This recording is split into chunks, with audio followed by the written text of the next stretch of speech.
ನಮ್ಮ ಹೆಸರು ಆನಂದ್ ಕುಮಾರ್ ಅಂತ, ಜಿಲ್ಲಾ ಪ್ರಜಾ ಪರಿವರ್ತನೆ ವೇದಿಕೆ ಜಿಲ್ಲಾಧ್ಯಕ್ಷರು ಹಾಗೂ ಕರ್ನಾಟಕ ರಾಜ್ಯ ಛಲವಾದಿ ಮಹಾಸಭಾ ಜಿಲ್ಲಾ ಉಪಾಧ್ಯಕ್ಷರು.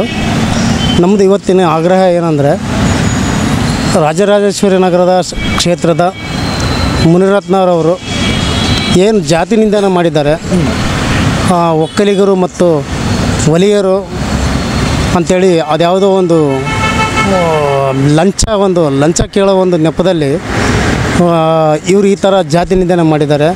ಆಮೇಲೆ ಅಣ್ಣ ತಮ್ಮಳು ಅಂತೇಳಿ ಜೀವನ ಮಾಡ್ತಾಯಿದ್ದೀವಿ ನಾವು ಮೊದಲಿಂದ.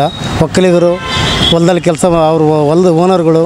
ಆಮೇಲೆ ಮೊದಲಿಂದನೂ ನಮ್ಮ ಜನ ಛಲವಾದಿ ವಲಯ ಜನಾಂಗದವರು ಹೊಲದಲ್ಲಿ ಕೆಲಸ ಮಾಡ್ಕೊಂಡು ಸಹಕಾರಿಯಾಗಿ ಅಣ್ಣ ತಮ್ಮಳಿಂದ ಜೀವನ ಮಾಡ್ತಾಯಿದ್ವಿ.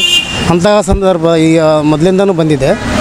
ಈಗ ಅವ್ರು ಏನು ಮಾಡಿದ್ದಾರೆ ಅಂದರೆ, ಜಾತಿನಿಂದ ಒಕ್ಕಲಿಗರಿಗೂ ಮಾಡಿದ್ದಾರೆ. ನಮ್ಮದು ವಿಶೇಷವಾಗಿ ಎಸ್ ಸಿ ಅನ್ನೋದು ಲೆಕ್ಕಿಸದೆ ಜಾತಿ ನಿಂದನೆ ಮಾಡಿ ಅವರು ಏನೋ ಲಂಚ ಒಂದು ಕೇಳೋಕ್ಕೋಸ್ಕರ ಮಾಡಿದ್ದಾರೆ. ಇಂಥ ರಾಜಕಾರಣಿಗಳು, ಈ ಭ್ರಷ್ಟ ರಾಜಕಾರಣಿಗಳು ನಮ್ಮ ಒಂದು ಸಂವಿಧಾನದ ಪ್ರಕಾರ ಇವರು ಇರಬಾರ್ದು, ಈ ಸಮಾಜದಲ್ಲಿ ಇರಬಾರ್ದು. ಇವರಿಂದ ಅಲ್ಲಿ ಆ ಕ್ಷೇತ್ರದ ಜನತೆಗೆ ಕೂಡ ತುಂಬ ಅನ್ಯಾಯ ಆಗ್ತಿದೆ. ಇಂಥ ರಾಜಕಾರಣಿಗಳು, ಕೊಳಕು ರಾಜಕಾರಣಿಗಳು, ವಿಷ ಮನಸ್ಸಿರ್ತಕ್ಕಂಥ ರಾಜಕಾರಣಿಗಳು, ಇವ್ರನ್ನ ಕೂಡಲೇ ಅವರ ಶಾಸಕ ಸ್ಥಾನದಿಂದ ಒಂದು ವಜಾಗೊಳಿಸಬೇಕು.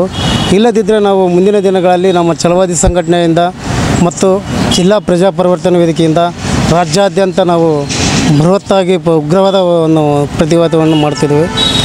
ಹಾಗಾಗಿ ಪ್ರಮುಖ ನಮ್ದು ಏನಂದರೆ, ಇವರು ಈ ಒಂದು ಇಂಥ ಸಂದರ್ಭದಲ್ಲಿ ಇವರು ರಾಜಕಾರಣ ಆಗಿರ್ತಕ್ಕಂಥ ಇವರು ಕೇವಲ ಲಂಚ ಇಸ್ಕೊಳ್ತಾರೆ. ಲಂಚ ಇಸ್ಕೊಳ್ಳೋ ನಮಗೆ ಬೇಕಾ? ಬಹಿರಂಗವಾಗಿ ಒಬ್ಬ ನಿರ್ದಯವಾಗಿ ರಾಜ್ಯಕ್ಕೆ ಅಮೌಂಟ್ ಇಸ್ಕೊಳ್ತಾ ಇದ್ದಾರೆ. ಅಮೌಂಟ್ ಇಸ್ಕೊಳ್ಳೋಕ್ಕಾಗಿ ಒತ್ತಾಯ ಮಾಡ್ತಿದ್ದಾರೆ. ಅಂದರೆ ಇಂಥವ್ರು ನಮಗೆ ಸಮಾಜನ ಹೆಂಗೆ ಕಾಪಾಡ್ತಾ ಇದ್ದಾರೆ? ಹಾಗಾಗಿ ಇಂಥ ರಾಜಕಾರಣ ಕೂಡಲೇ ವಜಾ ಕಳಿಸ್ಬೇಕು.